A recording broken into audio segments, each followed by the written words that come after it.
সুন্দর একটি গল্প। হরে কৃষ্ণ কৃষ্ণ কৃষ্ণ হরে হরে, হরে রাম রাম রাম হরে হরে। আজ আমি একটা সুন্দর গল্প পরিবেশনা করছি। একটি সাপ আর ব্যাঙের গল্প।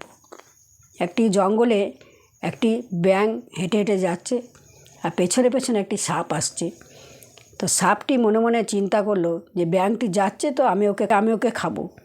তাই ভগবানকে বলছে স্মরণ করে যে ভগবান, আমি যেন ব্যাঙটিকে খেতে পারি, আমাকে সেই আশীর্বাদ তুমি করো। আর এদিকে ব্যাঙটি যেতে যেতে হঠাৎ করে পেছন দিকে তাকিয়ে দেখছে এই সাপ আসছে, মানে আমাকে তো খেয়ে ফেলবে। তখন কি করবে? তখন ভগবানকে ব্যাঙ বলছে, ভগবান তুমি আমাকে আশীর্বাদ করো, ওই সাপ যেন আমাকে না খায়। আমি তো যাচ্ছি, আমাকে তখন খবাং করে খেয়ে দেবে, যেন আমাকে না খায়। ভগবান পড়ে গেল বিপদে। নিয়ে আমি এখন কি করব?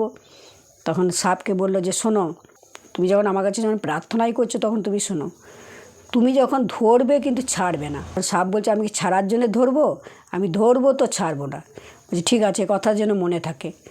আর ব্যাঙকে বললো, শোনো, তুমি নড়বে তো মরবে। বলে দিল যে তুমি নড়বে তো মরবে। মানে ব্যাঙ বলছে যে ঠিক আছে, আমি একদম নড়বো না, আমি একদম মরার মতো পড়ে থাকবো। ব্যাস, ভগবানের কাজ ভগবান বলে দিল। নিয়ে সাপটা যেতে যেতে ব্যাঙটাকে খবাং করে ধরেছে। আর ব্যাঙ বেটাও মানে ও ঠিক ওই ভগবানের কথাটা স্মরণ করে একবারে মৃত্যুপ্রায়, মানে কোনো রকম সার বস্তু যে নাই, একদম মানে চুপচাপ নেতিয়ে পড়ে আছে।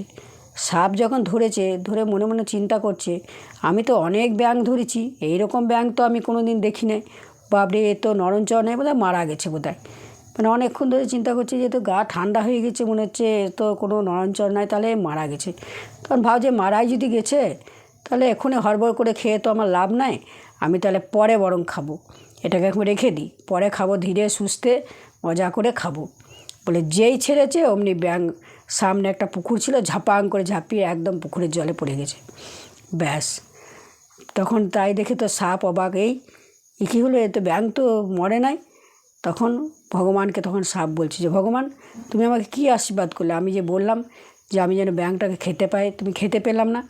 ভগবান বলে, তুই আমার কথা মানলি না, আমি তোকে বলেছিলাম যে ধরবি তো ছাড়বি না, তুই ছাড়লি কেন?